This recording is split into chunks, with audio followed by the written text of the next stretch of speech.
Numele meu este Elisabeta Paraschiv și sunt studentă în anul 4, ciclul licență la Facultatea de Antreprenoriat, Ingineria și Managementul Afacerilor din cadrul Universității Politehnica București. Specializarea facultății mele este Ingineria și Managementul Afacerilor. Din punctul meu de vedere, abilitățile creative și de inovare sunt foarte importante atât în rândul studenților cât și în rândul angajaților companiilor, întrucât duc la rezolvarea unor probleme dificile, ajută în procesul de învățare și de dobândire de noi cunoștințe.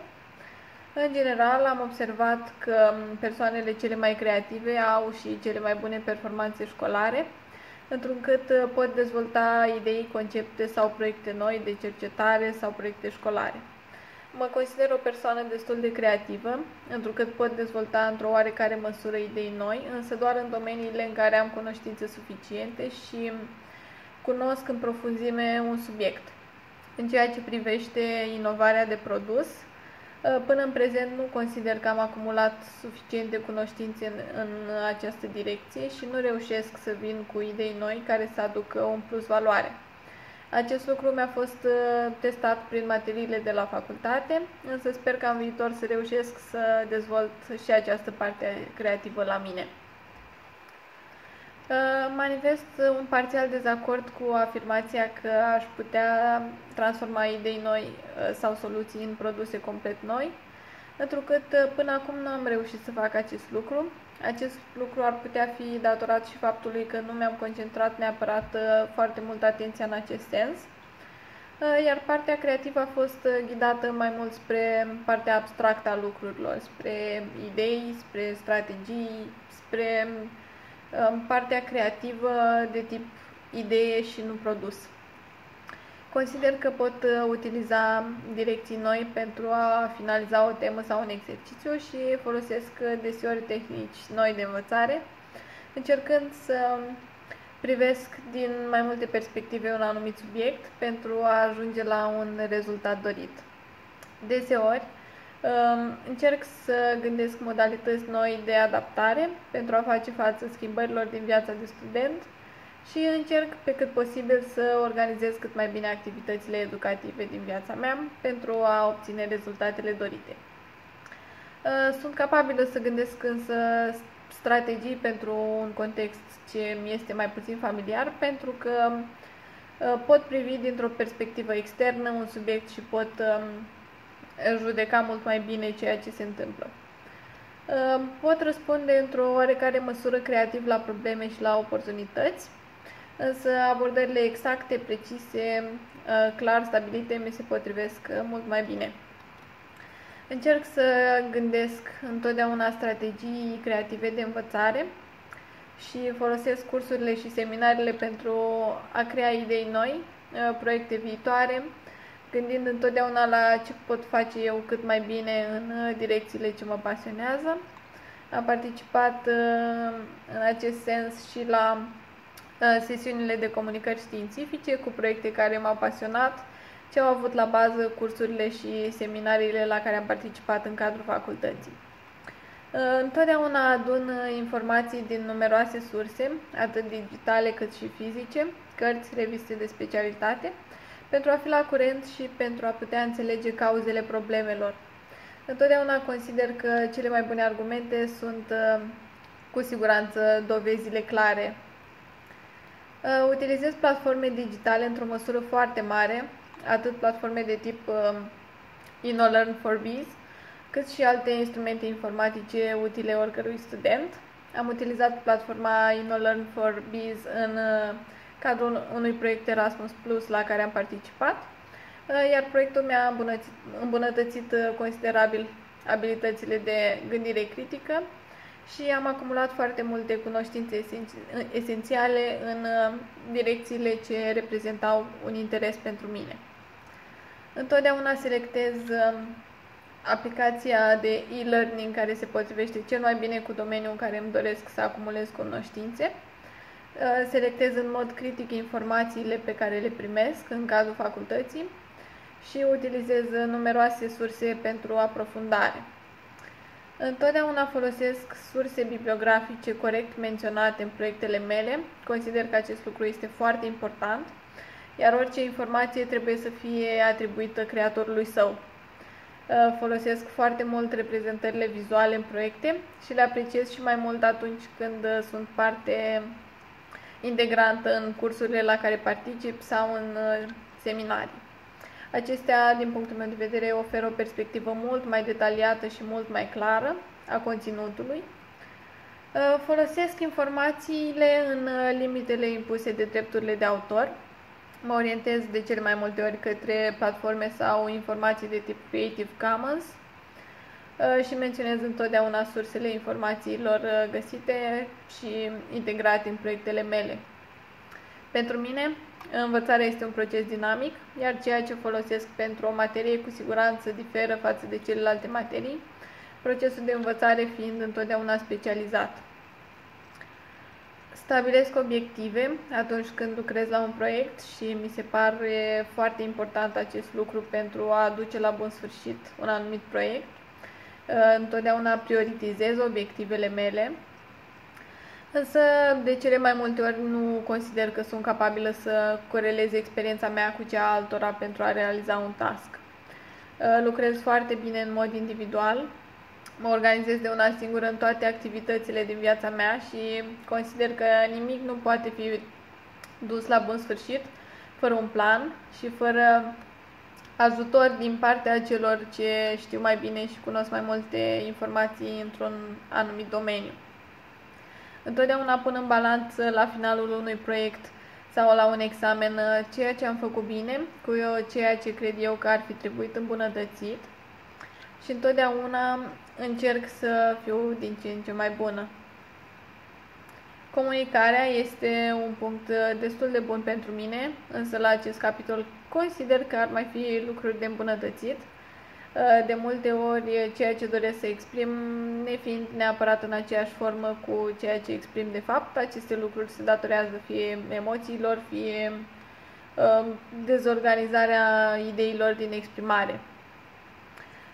Schimb destul de des punctul de vedere atunci când informațiile pe care le primesc îmi demonstrează contrariul și mă adaptez întotdeauna în situațiile de comunicare pentru a fi pe aceeași lungime de undă cu interlocutorul meu. Atunci când îmi doresc să expun o idee sau un proiect, întotdeauna exersez înainte acest lucru, de foarte multe ori, și îmi doresc foarte mult ca mesajul pe care îl transmit să fie cel corect, să fie înțeles și să fie perceput așa cum îl văd și eu. Întrebările de la finalul unui proiect mă fac să mă simt ascultată și consider că sunt foarte constructive, însă de cele mai multe ori îmi provoacă și emoții. Am descoperit comunicarea în mai multe forme, odată cu barierele culturale în cadrul experienței mele de studiu în străinătate. Am fost plecată cu ajutorul unui program de mobilitate de studiu de tip Erasmus, unde am învățat să mă adaptez la stiluri noi, să prezint proiectele astfel încât să fiu înțeleasă de cei din jurul meu și să trec aceste bariere culturale, să am informații de actualitate, mereu testate și verificate din surse 100% credibile și adecvate. În ceea ce mă privește, pot renunța, însă nu foarte ușor, la vechi stiluri și obiceiuri și încerc deseori să găsesc modalități noi care să faciliteze învățarea sau modul de lucru și evaluez foarte des lucrurile pe care le fac și situațiile prin care trec pentru a fi din ce în ce mai bună, pentru a prezenta un conținut din ce în ce mai bun.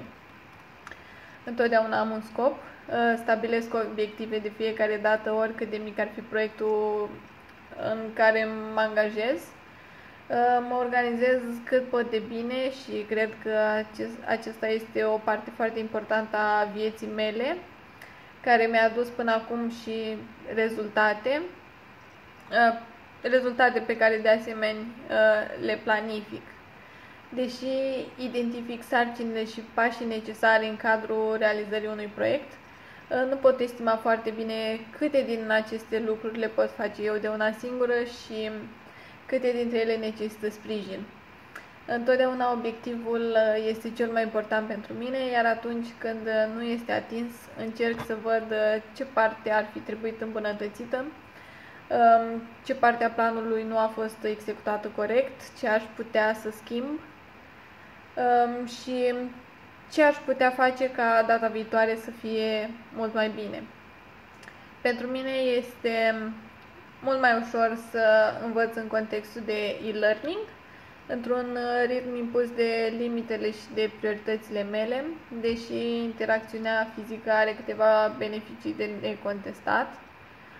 Informația este cu siguranță mult mai clară și mult mai ușor de înțeles, se realizează un contact cu profesorul care predă și care prezintă informațiile, însă de multe ori ritmul este destul de alert.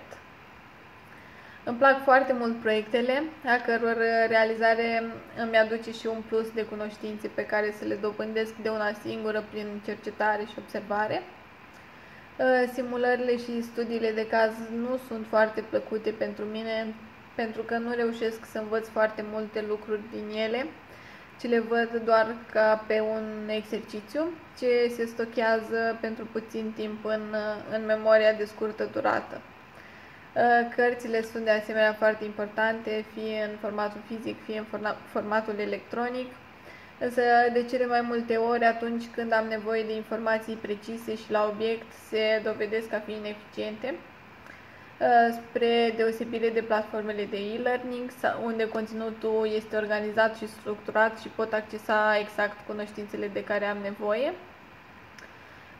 Prezentarea cursurilor de către profesori este foarte importantă, însă doar atunci când informația este foarte bine structurată și clar prezentată, eventual cu un mix de tehnologie, de componente digitale și informații de tip text.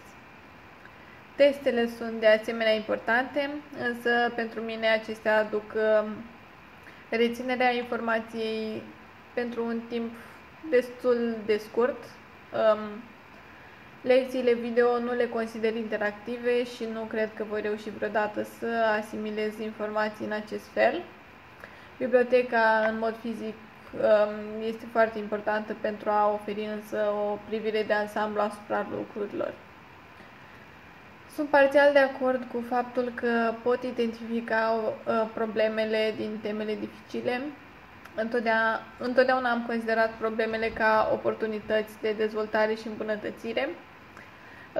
Nu pot spune că găsesc idei și soluții variate, însă mă axez întotdeauna pe câteva idei simple, care sunt și eficiente și sunt foarte clare pentru mine. În probleme noi sunt de acord să caut soluții vechi, deja demonstrate și testate, care știu că vor funcționa. Întotdeauna am considerat problemele oportunități de dezvoltare și de îmbunătățire și nu pot spune neapărat că găsesc idei și soluții variate, însă mă axez pe ceea ce este mai clar și mai simplu pentru mine. Adun întotdeauna dovezi din surse sigure, din cărți, articole, reviste științifice sau din discuțiile cu alte persoane care au mai multe cunoștințe în domenii în care eu nu pot spune că am așa de multe cunoștințe. Și de asemenea este foarte important pentru mine să aflu informații de la alte persoane, dar care sunt capabile să formeze o opinie pertinentă în acest sens.